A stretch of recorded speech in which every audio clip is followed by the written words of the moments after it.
Jangan melihat orang lain yang mati. Marilah lihat diri kita. Jangan membayangkan kita melihat jenazah yang tergeluntung itu, jangan. Tetapi ayo kita melihat diri kita sendiri.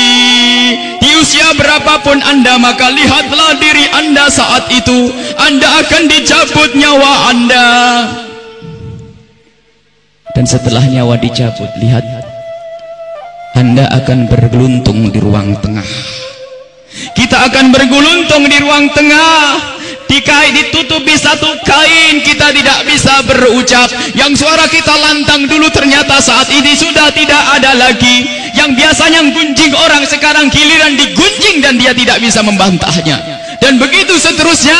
Mau mandi tidak bisa mandi, mau pakai baju pun tidak bisa, harus orang lain yang mengenakannya. Yang biasa sombong dan sombong mengenakan baju yang bermerek, saat ini pun bajunya mereknya sama, si kaya dan si miskin.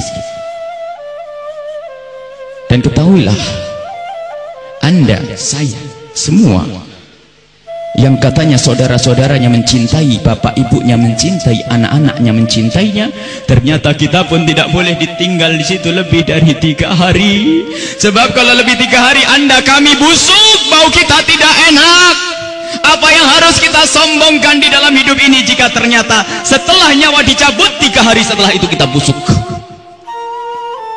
Dan kita harus dikirim ke satu tempat. Kita harus dibawa ke satu tempat. Jangan dibayangkan orang lain. Anda yang dibawa, Anda yang dimandikan oleh orang-orang, Anda yang dikafani oleh orang-orang, dan saat itu pun Anda diangkat di atas kepala orang-orang. Jangan berbangga Anda tidak jadi kemanten saat itu. Anda akan dibawa ke alam barzah, Anda akan dikirim ke kubur.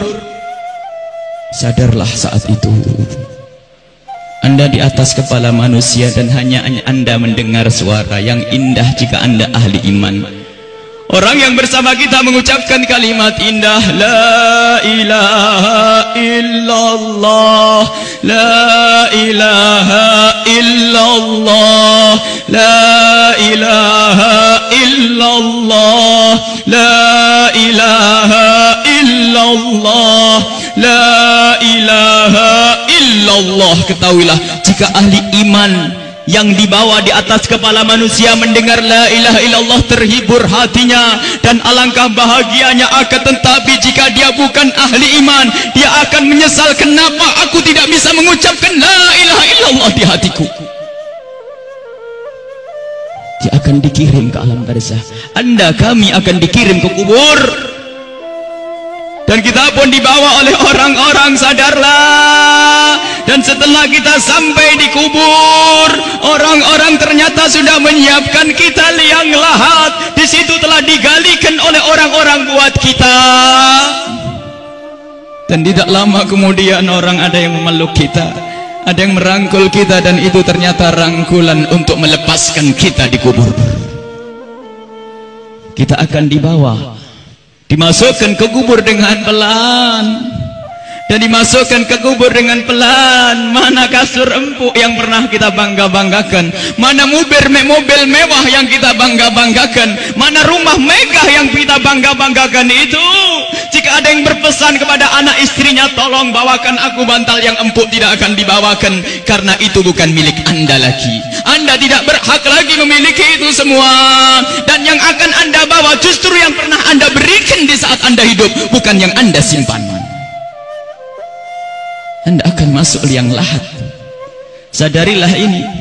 Anda akan masuk liang lahat. Dan wajah yang di saat Anda dicaci orang marah, di saat Anda diejek orang marah karena Anda merasa dihinakan, ketahuilah wajah yang Anda sombongkan saat itu ternyata harus ditarik kainnya dan ditempelkan ke bumi,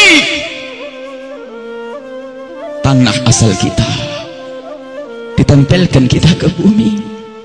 Dan setelah itu pelan ada orang yang menabur di atas kepala kita dengan debu, 1 kali, 2 kali, 3 kali, dan setelah kita 3 kali bukan taburan, tapi akan ditumpahkan air tanah di atas kepala kita, ditumpahkan tanah dan ditumpahkan tanah, sehingga yang kita ketemukan adalah gelap gulita di alam kubur. Seperti yang disabdakan oleh Nabi Muhammad, sungguh Sungguh saat itu orang di dalam kubur bisa mendengar terompah kaki orang yang berjalan di atas kepalanya. Dan saat itu pun Anda, kami mendengar orang-orang berjalan. Anda dan kami mendengar orang yang melangkah semakin lama semakin jauh, dan ternyata hanya tinggal beberapa orang. Itu anak-anak kita, itu istri kita, itu suami kita. Dan mereka pun ternyata tidak mau bertahan lebih dari setengah jam. Setelah itu pun mereka melangkahkan kaki, dan suara kaki itu semakin jauh. Dan ketahuilah, saat inilah kita memetik amal perbuatan kita di dunia. Saat inilah kita akan merasakan apa yang pernah kita tanam waktu kita hidup di dunia. Anda ahli salat, Anda ahli ibadah, ketahuilah sebelum kedatangan malaikat mungkar nakir, ternyata Anda banyak yang menziarahi Anda, banyak yang datang. Ada yang mengucapkan salam, assalamualaikum. Anda menjawab, waalaikumsalam, siapa engkau? Suara itu menjawab, aku adalah solat malammu dulu. Ada lagi yang datang mengucapkan salam, assalamualaikum. Lalu Anda menjawab, waalaikumsalam, siapa engkau? Aku adalah sedekahmu dulu. Assalamualaikum. Lalu Anda menjawab, waalaikumsalam, siapa engkau? Dia menjawab bahasanya, aku adalah kemaksiatan yang pernah engkau tinggal. Aku adalah baktimu kepada orang tuamu. Aku amal-amal soleh ternyata pada berdatangan. Amal-amal soleh berdatangan menemani Anda, bersama Anda saat itu. Dan ketahuilah, Anda tidak akan gentar dan tidak akan takut di saat berhadapan dengan makhluk Allah yang bernama malaikat mungkar dan nakir. Anda tidak takut lagi saat itu, karena Anda ditemani amal-amal baik.